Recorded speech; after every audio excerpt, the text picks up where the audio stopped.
I've worn this uniform long enough to know that most things people blame on the woods are really just people being stupid.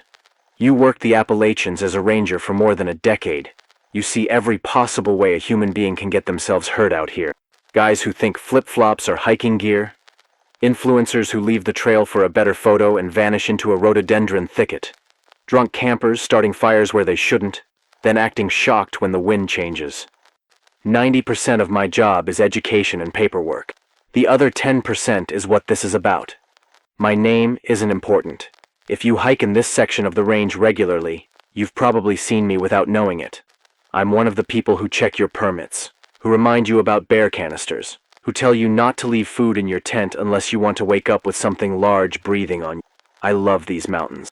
They've been my whole life. But for the past month, every time I drive up into them, my stomach tightens, because I know what the calendar says. Every 100 years.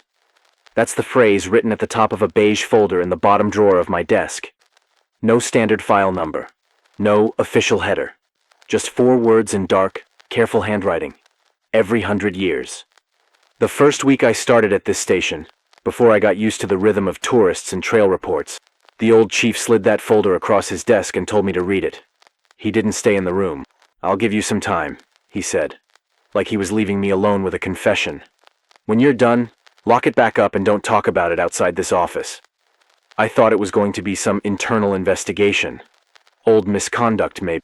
Something ugly that nobody wanted to revisit. It wasn't. It was a pattern. The earliest pages were brittle onion skin, copies of handwritten reports from rangers and sheriffs who'd been here long before this country had paved roads. 1825. 1925. Names that had nothing in common except where they died and how little sense their deaths made. Groups of hikers disappearing in the same narrow span of weeks, in the same handful of hollows and ridgelines, with the same scattered details that didn't line up with anything in our training materials. The 1825 incident talked about a wild hunt, and lights in the fog, and hunters whose bones were found stacked neatly in a circle, clothes folded in a pile beside them, rifles untouched. The 1925 file tried to sound modern, scientific. Unidentified predator activity, it called it. Evidence of post-mortem manipulation inconsistent with known scavengers. There were black and white photos of twisted limbs and prints in the mud that looked almost like boots. If boots were worn by something that climbed trees for a living. Every 100 years. Same stretch of the Appalachian range. Same general week. Same impossible scene. Hikers or hunters or campers who knew the woods. Found in positions that suggested they hadn't just gotten lost. They'd been hunted. The folder didn't give it a name. Rangers who lasted more than a few seasons learned not to either. When I finished reading that first time, the chief watched my face for a while, then asked, "You still want this posting?" I nodded. "Good," he said. "Because this century, it'll be your turn to walk the old trail." That was 9 years ago. It was easier to file it away back then. 2025 sounded like a date on a calendar that would never actually arrive. I still believed, in that raw, half-superstitious way, that maybe the pattern would break on my watch, that the old reports were exaggerations, that whatever hunted out here had moved on. Then, 3 weeks ago, we found the first tent. It was in a clearing just off a marked trail, the kind of place through hikers use when they don't feel like pushing to the official campsite. The reservation system said there should have been 3 people in it. 2 brothers from Ohio and their friend, section hiking a loop before one of them shipped out with the army. A family member called us when their check-in text never arrived. It happens. Cell coverage is garbage up here once you get off the ridge. But after 24 hours with nothing and no credit card activity down in town, we sent a welfare check. I hiked in with another ranger, Mark. It was late afternoon, the kind of hazy summer light that turns every spiderweb into a silver string. We found the campsite easily. The fire ring was still warm. Packs leaned against a log.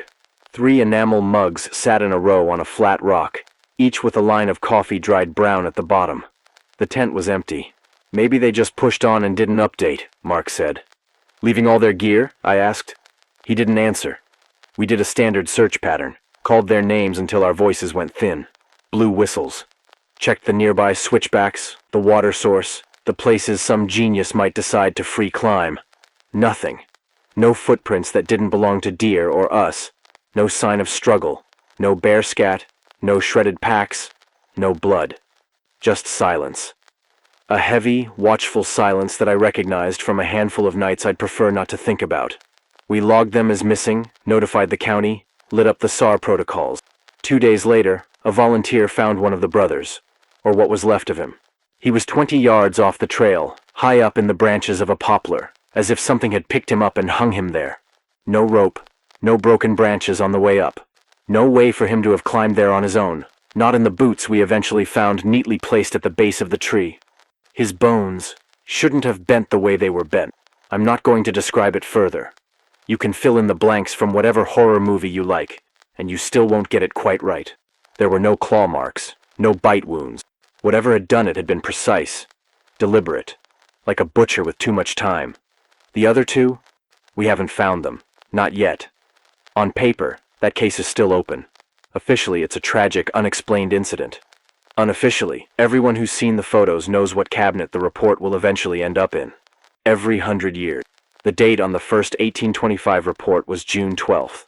The 1925 file started June 14th. The missing brothers' permit for this year was stamped June 10th. Patterns like that don't comfort me. They make me feel like someone or something is using our calendars as a checklist. When word of the tent got out, we had to field the usual theories. Bears, a serial killer roaming the woods, some meth head in a ghillie suit. Anything but what the old files suggest. You can't tell tourists. We think the mountains themselves wake up every century and go hunting for sport. So we put up extra warning signs. We closed a few backcountry sites for maintenance. We smiled and told families the usual cautions about staying on trail, watching the weather, carrying enough water. At night, in the office, I pulled the beige folder out more often. 1825. 4 trappers, last seen leaving town with plenty of supplies, found in a shallow ravine 3 days later, arranged in a ring, faces turned inward as if they'd been made to watch each other die. 1925. A church group on a nature walk, 7 kids and 2 adults. The adults were found at the base of a cliff anatomically intact, no signs of falling. Their bones inside, the report said, were exploded. No external trauma, like something had squeezed from the inside out. The kids were never found. In both cases, there were notes about the forest being wrong in the days leading up. Wildlife quiet. Dogs whining at tree lines. Old people in town refusing to leave their porches after sundown. I started keeping my own notes. June 15th. Black bears seen lower than usual, closer to town. One sow with cubs walked right through a gas station parking lot in full daylight, glanced at the glass doors, then hurried on like something behind her was more frightening than. June 18th. A retired ranger came by the office with a bottle of bourbon and a face that said he wasn't there for socializing. He'd been here in 75 and 85, filling in seasonal spots right after the last cycle. Thought I'd be dead before the next 100, he said, shoving the bottle toward me. Guess not. He told me about 1925, as if he'd been there, because his mentor had. About how they'd found horses in their stables dead in the morning, eyes open, no marks, as if something had looked in on them in the night and flipped a switch. Stay off the old trail, he said. We've got a dozen old trails, I said. He shook his head. You'll know it when you're on it. That kind of advice is not helpful on a map. Still, I understood. Some routes feel older, like you're not walking somewhere so much as being allowed through. There's one ridge path in our jurisdiction that fits that description too well. Narrow, lined with witch hazel and mountain laurel. Rhinestone views out over valleys that stay misty even on clear days. We keep it open only for experienced hikers, and even then we discourage camping anywhere near it. Locals call it the 100-year spine. Not to tourists, just to each other. Last week, a group of 4 college students checked in at the visitor center, perfectly normal. Decent boots, brand new packs, way too much brand new gear that still had the tags on. They were from out of state, chasing views for their social feeds before grad school swallowed them. They were excited, loud. One of them made a joke about Appalachian skinwalkers that his friends laughed at. On their permit form under intended route, they wrote, Ridge Loop via Old Spine. Mark caught my eye as he stamped it. You sure you want to take that one this week? He asked them casually. They shrugged. We saw it on all trails. 5 stars, epic views. We're good hikers. I wanted to pull the form back. Wanted to tell them no, absolutely not. The old trail is closed for reasons you wouldn't believe if I told you. But there was no official closure on that. No line in our SOP that said, don't send people there when the calendar hits a 3-digit anniversary of something we can't explain. So I told them the usual. Check the weather, pack out your trash, don't try to feed the bears. They hiked out of the parking lot laughing, phones already out to document the first white blaze. I watched them go and felt that hollow, weightless feeling in my chest, like I'd just thrown something fragile down a well. 2 days later, when they missed their check-in time, we started the clock. We found their campsite by GPS ping first. A small flat spot just below the spine, near one of those old stone outcrops that look like they've been waiting for something for a very long time. Their tent was there. Their gear was there. Their fire ring was cold. The place felt abandoned, not trashed. No sign of struggle. No bear sign. No signs of a storm. We found one of their phones half buried in the dirt near the outcrop. The screen was cracked, but not shattered. Battery dead. Back at the station, one of our techs coaxed it to life long enough to pull the last few photos. They start normal. The 4 of them grinning at trailheads, a selfie on a rock ledge, a blurry shot of a deer in the underbrush. Then, at the very end, there are 3 images that make the hair rise on my arms every time I think about them. The first is of the ridgeline at dusk. The valley below is already in shadow. The sky above the opposite ridge is a sick, flat gray. In that gray, just at the edge of the frame, there's a darker smear. You could miss it if you weren't. The second photo is zoomed in. Whatever took it was trying to see what that smear was. It's still just a shadow, but sharper now, with a shape that suggests shoulders. A head. Long, thin arms hanging straight down. The third is so close, it's almost just a blur. The phone's camera software has freaked out, trying and failing to focus on something that doesn't play by the usual rules for distance. You can't see features. Just a suggestion of limbs too long and too straight, like branches stripped of bark, hanging above the tree line. The timestamp on that last image is 1912. No more photos after that. No calls out, no texts. The old reports don't mention cameras, obviously. In 1825, all they had were sketches and words like stiltwalker and tree ghost scribbled in the margins. In 1925, one desperate ranger tried to describe what he'd seen in technical language and ended up crossing out half his sentences until all that was left was, "It moves where the trees move." Looking at that last photo, I understood what he meant. The thing in the frame wasn't standing on the ground. It wasn't flying either. It seemed to be moving from trunk to trunk, using the canopy the way a wolf uses underbrush. Between one frame and the next, it had stepped a little closer. Not to the camera, to the people holding it. You can rationalize a lot in these mountains. Misidentified animals, optical illusions, run-of-the-mill human evil. I can't rationalize that. We widened the search. Helicopters, drones, more boots on the ground than we usually throw at 4 missing hikers. The woods stayed quiet. Too quiet. I've heard people use that cliché in movies. It's quiet. Too quiet. Usually I roll my eyes. But there are days out here when the absence of noise is its own sound. Birdsong drops off. Insects go silent. Even the wind seems to think twice about moving the leaves. That's how it felt on the spine yesterday evening when I went up alone. It wasn't strictly by the book. Protocol says no solo searches in areas with known hazards. But after the 3rd day without sign, with pressure from the families mounting, with the anniversary dates from the folder lining up in my head like bullets in a magazine, I couldn't sit in the office any longer. I signed myself out, logged my route, left a note on the chief's desk that said simply, "Old trail. We'll check and return by 2200. The climb up was familiar. My boots knew the switchbacks better than my truck knows the road to my house. The higher I went, the more the world narrowed. The trail thinned to a cut in the ridge, loose rock and roots. The air took on that damp, metallic smell that always reminds me of old pennies and wet stone. The sun bled out slow behind the western ridges. Shadows pooled in the hollows. By the time I reached the section we unofficially call the spine, the light was almost gone. I stopped, took a long breath, and listened. Nothing. No whippoorwills, no owls, no rustle of small things in the underbrush. Even the wind seemed to stop at the tree line, like someone had drawn a line in the air and told it not to cross. I clicked off my headlamp for a moment and let my eyes adjust. The last of the sky showed through the lattice of branches as a narrow band of dull blue-black. The trees on either side stood like black ribs. This was exactly the kind of place the old folder described. Somewhere behind me, my radio hissed. "Base to Ranger 1, you copy?" Elena's voice, calm but tight. "I copy," I said quietly. "Where are you?" "On the spine. About a quarter-mile past the unofficial campsite." There was a pause. I could imagine her pinching the bridge of her nose the way she does when she's trying not to swear at a decision she can't undo. "You said you'd be off that ridge by 2200. "I'm moving," I said.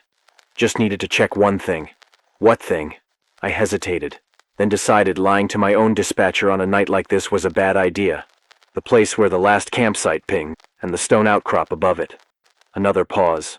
When she spoke again, her voice was quieter. "You have the folder in your pack, don't you?" "Yeah." "Then you know how the dates line up." "Yeah," I said again. Lightning flickered somewhere far off, too far to hear the thunder, just a pale bruise on the horizon. "Then get off the ridge, one," she said. "We've already got a missing party. We don't need two." That was when I saw the mark. A handprint on the bark of a birch just off the trail. It was faint in the low light, a dark smear a little higher than my own shoulder. At first I thought it was just where someone with muddy hands had leaned. Then I noticed the shape. The fingers were too long. The palm was too narrow. The whole thing was stretched, as if whoever had left it had more joints than we do. It had dried into the bark as if it had been there a long time. But the tree ring it sat on was fresh, the kind of smooth, pale layer you get when the outer bark peels in late spring. Old and new at the same time. I stepped closer, hand going automatically to the grip of the spray can on my belt, like that would help against something that could reach this high without a ladder. The air under the branches felt thicker. "Base?" I said into the radio. "Go ahead. If any hikers are still up here tonight," I said slowly, "tell them to get off the mountain. Now. I don't care if they have to come down in the dark. I don't care if they think they hear something in the trees. Tell them to come straight down the main trail and not to look back." "Is this based on something you're seeing?" Elena asked. "Or on what's in the beige folder?" "Both," I said. She was quiet a long moment. I could hear faint chatter from other channels in the background, campground noise, a report of a black bear near a dumpster, a weather update. Then softly, "We can put out an advisory." Stronger than that. "Use my name if you have to. Tell people the ranger on duty says tonight is not a good night to be in the woods. Tell them to stay indoors if they're near the tree line. We don't have that kind of authority over private land," she said automatically. "Do it anyway."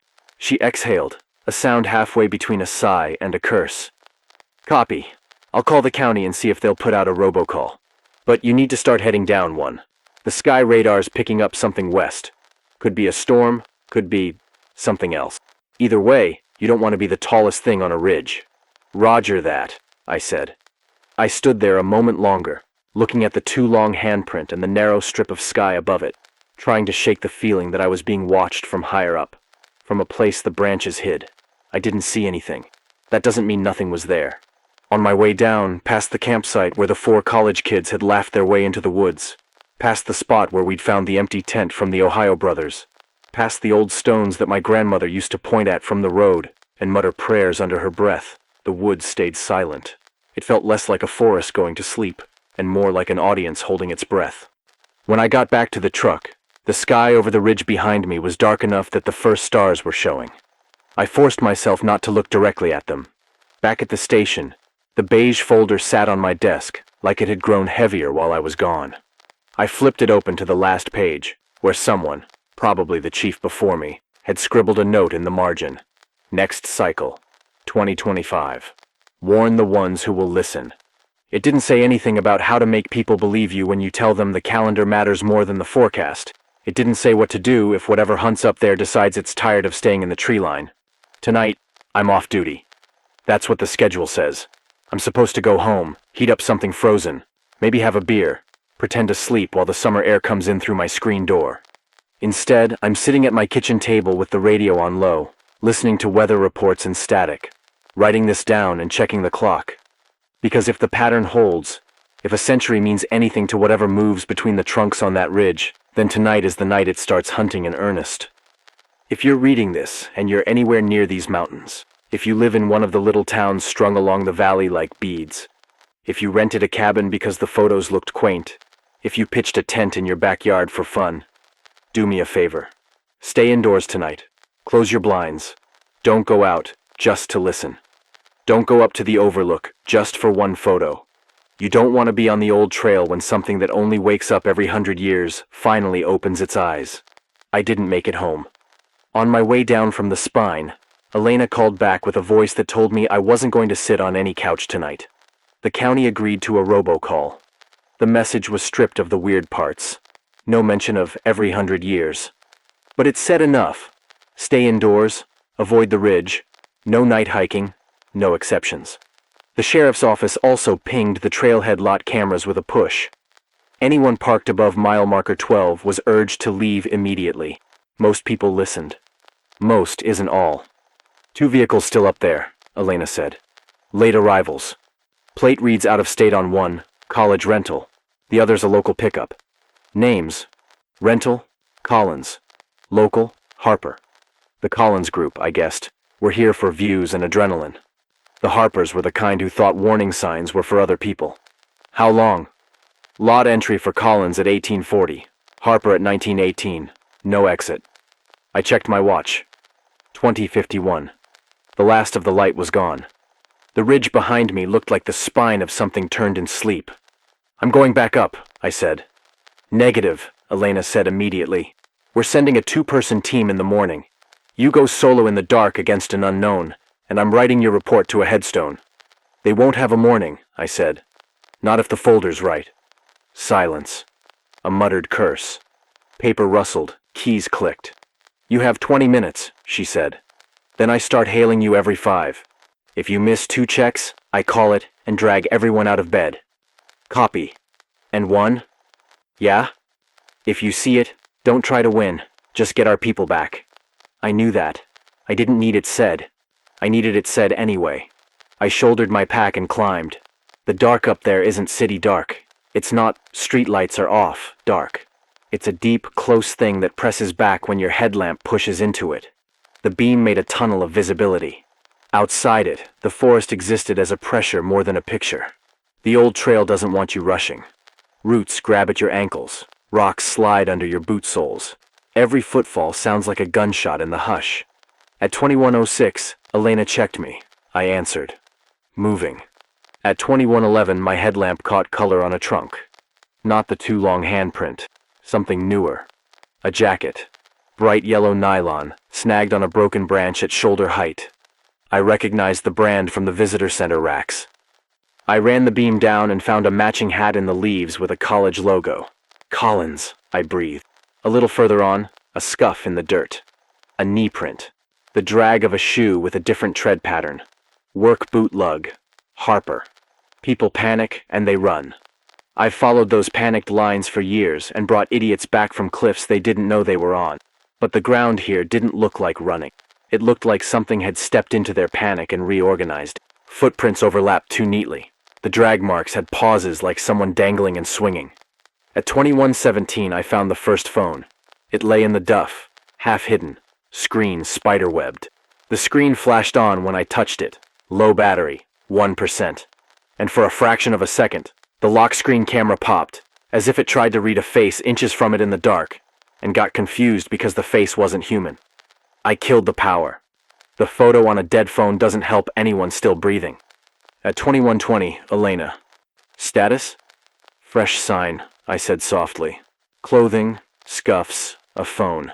Any audio? She asked, meaning the hiss. The wrong pressure other operators have described on bad nights in other places. Nothing I can record, I said. But it's here. Copy. The trail pitched up into a narrow cut I hate even on bright mornings. The kind of place with stone to your left, stone to your right, and a strip of sky that makes your neck ache to look at it. The kind of place that funnels anything moving down from the canopy onto whatever 2-legged thing is dumb enough to be passing through. I stepped in and counted my breaths. In and 4, out and 4. Left boot, right boot. Don't look up. Don't look up. Don't. A sound. Not from ahead. Not from behind. From above and to the side. A soft creak, like weight on an old wooden floor. Except there was no wood up there, only branches thick enough to hold a bear. I turned the beam without thinking. Reflex is hard to train out. The light stabbed up into the leaves and caught the belly of something pale and long crossing between trunks in a way that defied anatomy. Just a slice of it. A pale limb like a sapling turned inside out. A line of joints too evenly spaced. A suggestion of a torso that was long in the wrong direction. Then gone. The forest swallowed it back in one slow blink. The beam, suddenly too small, shook in my hand. Daniel. It took a raw heartbeat to realize the voice wasn't in my ear. It wasn't Elena. It wasn't radio at all. It came from to my right, and a little above, from the black ribs of trees, spoken in a tone that suggested a person who'd learned my name 5 minutes ago, and was trying it on. Daniel. It sounded like my grandmother the second time. The third, like the chief the day he slid the beige folder across the desk. I clicked my headlamp off. Dark. Crisp. Perfect dark, the kind your eyes fight at first and then give up on. Bass, I whispered into my collar mic. It's trying voices. Copy, Elena said immediately, voice sharp now. Stay with me. Keep moving. I moved. Past the worst of the cut, the trail smoothed a little, curling around the shoulder of the ridge toward the outcrop the students had used. My feet knew the sequence of routes, like piano keys. Down there was the campsite. Past that, if the old notes were right, the stone that wasn't just a rock anymore, a marker, a boundary, a place that older maps drew as 3 dots in a triangle no one could explain. The forest opened just enough that the sky thinned to more than a ribbon. A smear of almost light filtered through clouds. It traced the outline of the outcrop ahead, and there, in the space under it where the ground flattened, 2 points of reflection flashed in my beam like coins. Eyes. Ranger! A voice quavered. Please. Human. Don't move, I said. Stay low. Where are the others? A shape shifted under a low-limbed hemlock. Female, 20s, hair matted, face streaked with dirt and sap. She crawled toward me, then stopped when the brush behind her shivered with something that wasn't wind. There were 4 of us, she gasped. They ran. It didn't run. It just stepped. It was above us, and then nearer, and then... Do you see my light? I asked, voice calm by force. Can you move on 3? She nodded. Her eyes were wrong in the beam. Not animal wrong, just filled with the kind of fear that kicks the back out of a person's mind.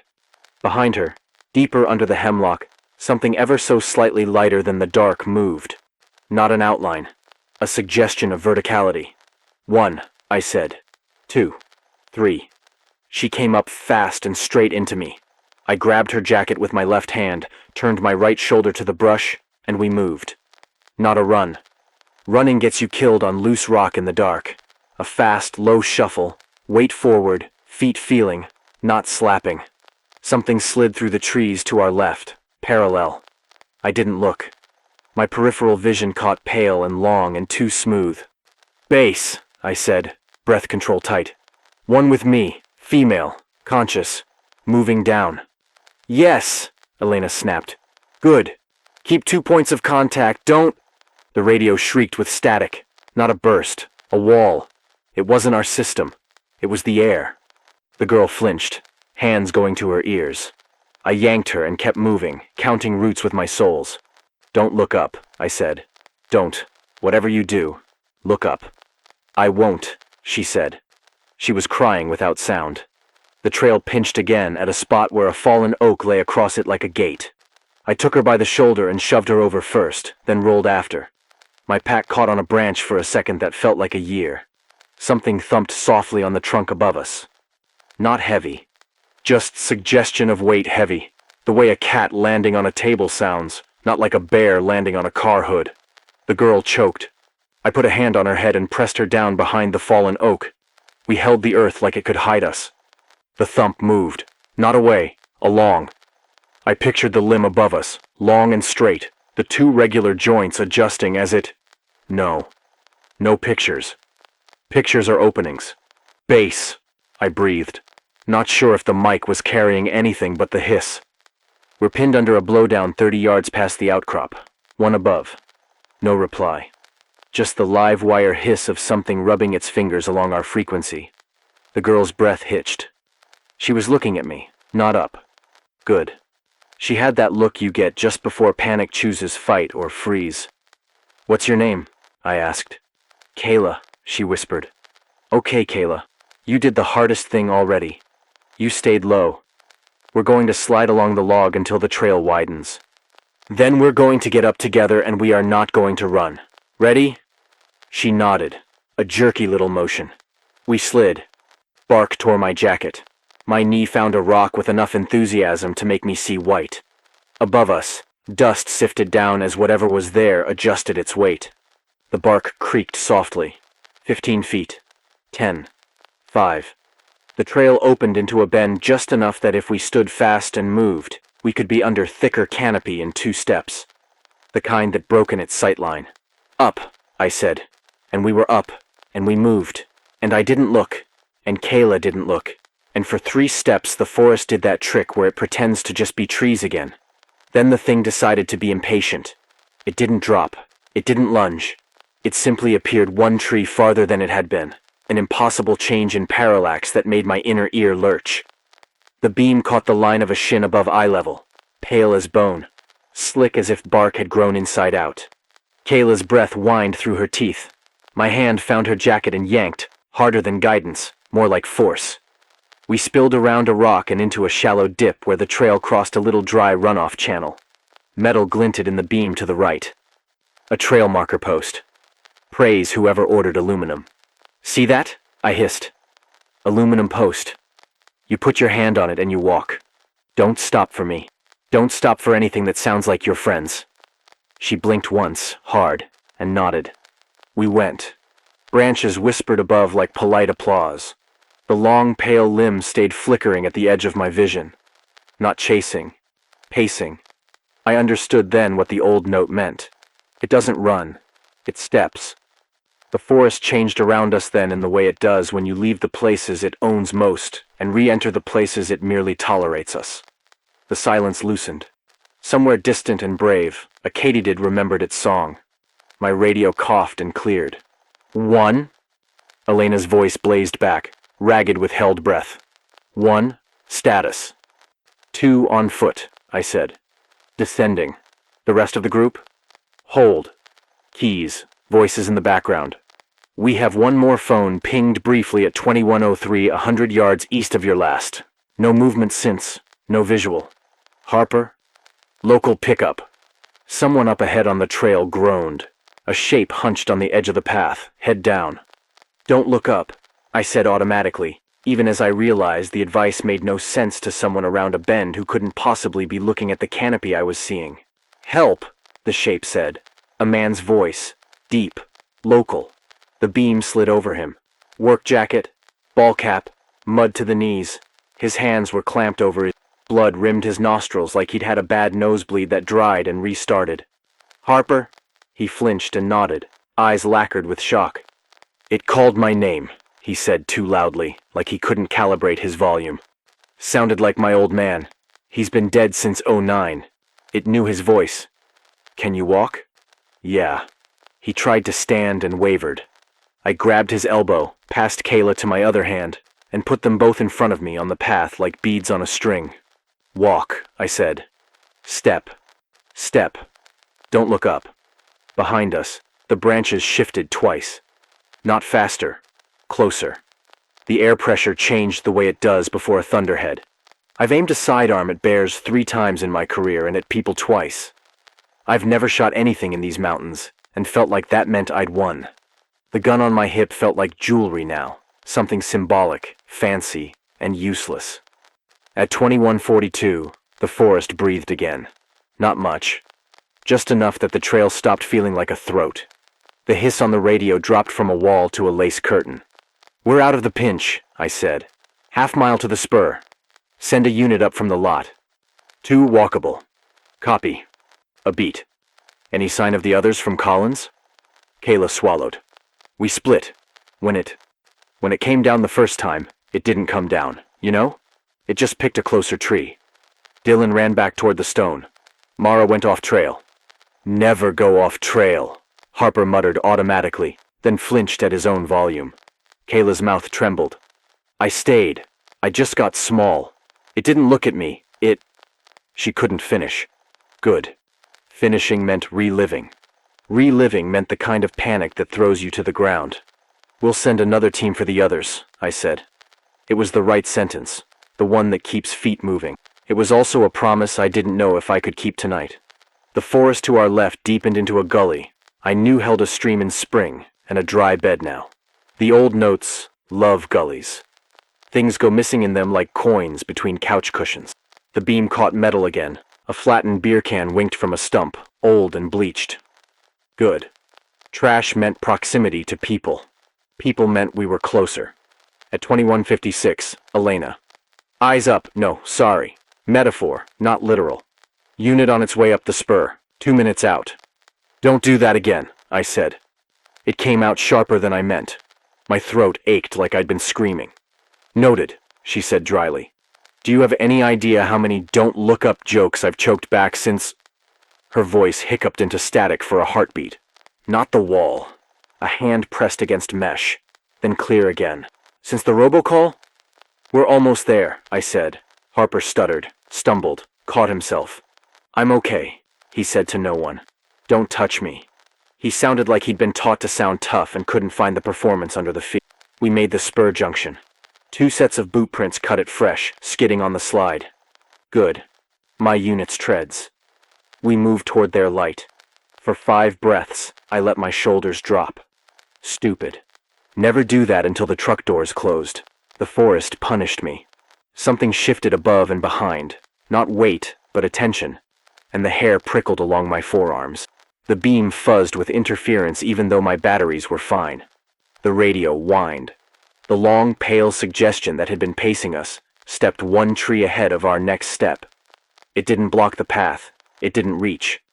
It just existed where we were going to be in 2 more beats and watched to see what we would do. What we did was stop without freezing. There's a difference. Freeze is a rabbit pose. Stop is a calculation. Back, I said, barely air. Back 2 steps. We eased backward. The limb paused, then angled, more thoughtful than frustrated. I'd seen bears change their mind on a person when the person made themselves larger. This felt like the opposite. We made ourselves smaller, and the thing lost interest in swatting us with whatever passes for curiosity in a hunter that only wakes up every century. Left, I said. Through the hemlocks. It won't like the density. I didn't know that. I believed it enough to say it like a fact. That's 80% of this job some nights. We shouldered through a crush of saplings, resin smearing my sleeve. Branches snagged. Kayla swore softly as a twig scratched her cheek. Harper kept muttering someone's name, Terry, over and over, like a prayer. Then headlights feathered through the trees ahead like weak dawn. Human light. Brilliant. Ugly. Beautiful. Ranger 1? A voice called, too loud. We got your ping. Kill the high beams, I called back. Low voices. A deputy and a volunteer stepped into our tunnel of a world, faces already haunted even though they'd stayed on roads tonight. They each took an arm without asking me and put Kayla and Harper between them like precious cargo. 2 out, I said to Elena, at the spur, handing off. Copy. Relief you could taste. Are you coming down? The deputy asked. We can go back up in the morning for the rest. The proper answer was yes. The correct answer was I have to make sure the stone is empty. The true answer was I can't leave if Collins and whoever else is up there might be in the gap between the old rocks and a watcher with long joints. I'll be right behind you, I lied. They didn't argue. They had cargo that bled and shook. They shepherded them onto the track and away. The forest accepted the exchange with a sigh like when a crowded room finally empties. I turned back uphill. If this were a story built for spectacle, this is where I'd say I squared my shoulders and went to fight a thing bigger than me with a knife and a whisper. That makes for good thumbnails and bad thinking. I went back up because 6 names were in a folder that already has too many. I went because if this thing obeyed rules, even terrible ones, they were rules old enough to observe if I could remember them. Base, I said. Daniel, Elena said. She only uses my name first when she's scared. You brought 2 out. Come down. The stone, I said. I need eyes. A sigh deep in her chest. 2 minutes. Then I send someone to drag you. 2 minutes, I said, even as my boots cheated me and made it 3. The outcrop appeared as a darker dark ahead. The place under it where the land flattened still held the negative shape of a tent long gone. I killed my headlamp again and let the night reshape. The old stones glowed the way pale lichen glows when your eyes stop pretending they can see and start accepting they can sense. 3 of them, low, stumped, arranged in a triangle someone probably once used for a survey, and someone before that used for something else. Something moved on the far side of the triangle, the movement of absence. "Dylan," a voice said out of that absence. A woman's voice. Raw. "Mara," another voice said from the other side of the clearing. A man's voice. Broken. They came out of the low growth on their knees, hands up like children who'd been told to hide until the loud thing passed. Dirt streaked their faces. Their eyes were rimmed red with burst vessels. They weren't looking up. "We stayed low," the man, Dylan, said. "We didn't look." They had learned my rule alone in the dark, and maybe that rule was the only one that matters on nights like this. "Okay," I said, voice shaking with relief I pretended was cold. "Okay. We're going to—" The long limb stepped into the triangle from the canopy above, quieter than a hand on paper. It hung there, the suggestion of a weight bearing down on geometry older than the trail. It didn't snap. It didn't shatter. It simply held, like a thought half-formed. The stones hummed, not in my ears, in my feet, the way some bridges hum when too many cars pass at once. I stood at the edge of old rules and understood the bargain men here before me had failed to forget. This place is a doorway and a perch, for something that doesn't need much to cross. It hunts when the calendar says it can. It uses our attention like a rope. It steps where we will look. I didn't have a spell. I didn't have authority etched in gold leaf. I had my voice and my refusal and the knowledge that sometimes the only weapon left is boredom. "Hey," I said to the dark that held the long limb. Calm, bored even. "I see you." Dylan made a broken noise.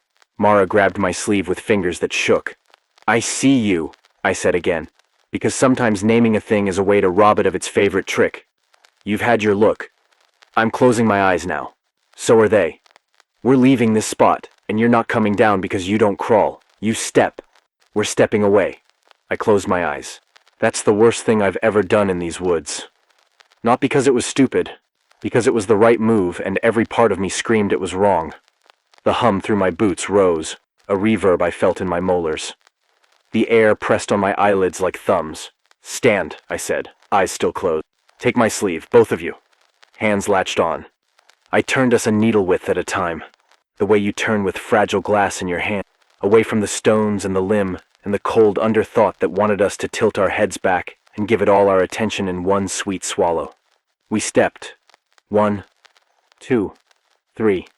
The pressure eased on the 4th. I didn't check. I didn't need to. The air told me. The trees told me. The old rule let us pass like a neighbor forced by contract to nod. We walked until my eyes opened on their own. We walked until the trail widened and human light brushed the trunks. We walked until 2 more uniforms eased 2 more bodies out of my grip and put them in the back of a vehicle that smelled like coffee and dog hair and the living. At 22:28, Elena. 4 out? 4, I said. My legs went watery. Harper and Kayla to ambulance, Dylan and Mara to deputy. "I'm coming down." "You're done," she said. It wasn't a question. "Yeah," I said, and the word felt like surrender and victory at once. On the blacktop, under a sky that only pretended to be indifferent, I watched the ridge. Nothing moved except wind. Stars pricked through overhead. The spine was just a line where the world ended and space began. You'd never know by looking that in the last hour, a thing with too many joints stepped out of a calendar and checked to see if we remembered our lines. Back at the station, I filed my report. It'll read like a rescue with bad radio, and good luck. Off the record, this is what I will say if anyone asks me in a place where the air won't carry it back up the mountain. It hunts when watched. It steps. It doesn't sprint. It uses height and habit. It likes old places that people pass and forget to respect. It accepts boredom as a barrier. We lost people this cycle. The brothers, 1 found, 2 still missing. Others, if the county blotter folds the inexplicable under exposure and fall. We also pulled 4 out tonight because we treated the forest like a courtroom instead of an arena. We refused drama. We used rules as if they were fences, not weapons. At dawn, a photographer from town hiked up to the halfway overlook for atmosphere. He posted a picture of mist over a valley, a hawk surfing a thermal. His caption, "Perfect peaceful morning in the mountains." Good. Let it be that for him. For most people, most days, these mountains are what they look like. Old, patient, indifferent. Every 100 years they open their eyes. If you're here the next time the calendar lines up, don't try to be brave. Don't make a viral video. Don't go listen for it. Stay indoors. Close your blinds. If you're already on the ridge when the hush falls and the handprints stretch too long and the air starts to hum, get low. Don't look up, and walk as if the trees are neighbors you don't want to bother. Maybe you'll get to say what I'm saying now. It wanted me to look. I didn't. And for one more cycle, that was enough.